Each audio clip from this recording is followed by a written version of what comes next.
coverage of COVID-19 open to the public. We've got a link to it at onpointradio.org. Now, billions of people are trying to cope with the challenges of isolation brought about by COVID-19 lockdowns. It's a new experience for almost everyone, except maybe for a few folks who dedicated their lives to professions where confinement comes with the territory. So my name is Ryan Ramsey, and I used to be a submarine captain. So I've been in shutdown for the last 5 weeks in the UK.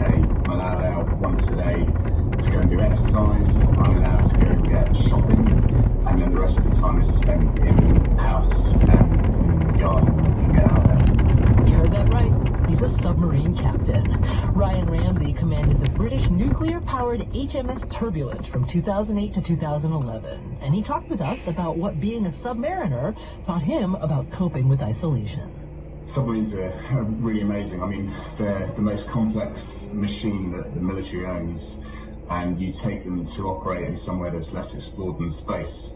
And you do it all with one team of 130 people. And in my last year of commanding, I went away for 286 days on a deployment, of which during that period of time, 237 of them were underwater, and sometimes patrols up to 90 days at a time. Days roll into weeks, roll into months. So isolation for that period of time is really quite difficult. So the things that become really, really important are to make sure that you have some rules and you stick by them. So the first one's about routine. So it's about having your own personal routine and sticking to it. That makes the days go faster, it makes the weeks go faster, it makes the months go faster. The second one is about cleanliness, it's about cleaning. Making sure that you clean the environment that's around you. Now sailors, we're all used to this because we have to. A clean submarine is a happy submarine and it's an efficient submarine. But in our own homes we need to do exactly that. Make sure we've got a clean environment to work in and to live in, because that's all we've got for the next few months. The third one is about downtime. So when you use downtime effectively, I always think that you need to do something totally different. It's about learning something new, it's about reading different things, it's about avoiding hearing about COVID-19. It's such a fluid situation, it's such a wicked problem that everybody is trying to tame. What you don't want to do is create huge amounts of negativity within yourself and within the household that you're living. Look for some positive stuff and stick on that. My big piece of advice is stay at home. The whole piece of this is giving the National Health Services or the health services around the world time to contain this problem. I felt really helpless, to be quite frank. Normally I'd be front and centre when I was in the military, going out and helping and doing whatever else, and I can't do anything else except stay at home and do what I've been told to do, to give them the time to bring it on through. You've got to make the best out you can and keep motivated and keep as happy as you can be, and infuse other people to be happy and focused and give them all of that, and then that way we make it through together. Captain Ryan Ramsey commanded the British nuclear-powered submarine HMS Turbulent from 2008 to 2011. Captain Ramsey spoke with us from lockdown in the UK, where he said he's jogging once a day and rediscovering his love of playing the guitar. For all of On Point's coverage of COVID-19, go to our website, onpointradio.org. You can also follow us on Twitter and find us on Facebook at On Point Radio. I'm Dagmar Chakrabarty. This is On Point.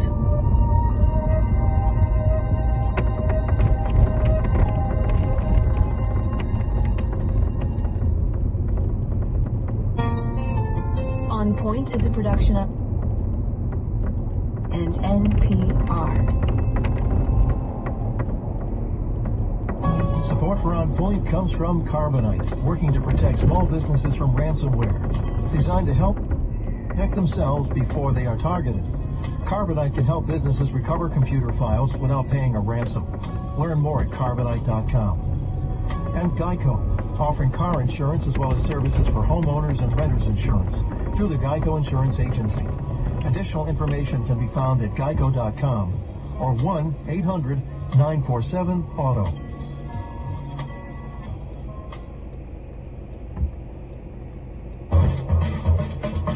I'm Meghna Chakrabarty. Coming up Monday on Point, New York City at the height of COVID-19. Why did it hit New York so hard and spread so fast? And what are lessons other cities might learn? Plus, former Secretary of State Madeleine Albright joins us to talk about her new book and the role diplomacy should be playing in controlling a global pandemic. That's coming up Monday on Point from NPR.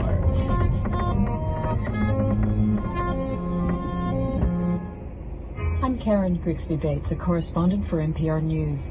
I report from wildly diverse communities here in Southern California. I've talked to gang members, victims of wildfires, actors in the backlots of Hollywood, and I often hear the same thing. People tell me, I'll talk to you because you're NPR and I trust your coverage.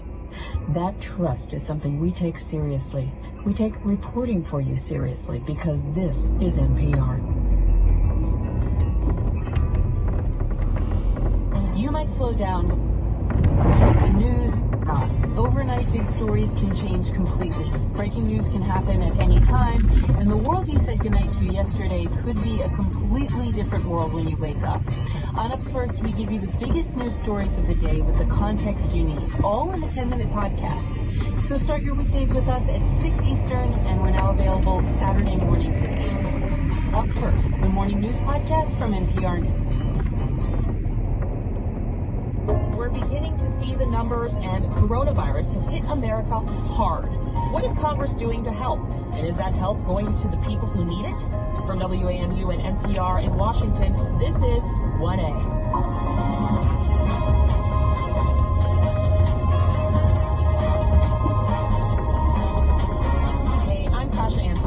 Today on 1A, we're 1 week into a month that health experts say is critical for what happens next in the pandemic. Thousands have now died from COVID-19, and more than 16 million Americans have been put out of work in just the last 3 weeks. But a bright spot or two is on the horizon, as some cities and states report case numbers. We round up the latest news from across America and ask our panel of experts, what happens now? We'd love to hear from you. Comment on our Facebook page or tweet us at 1A.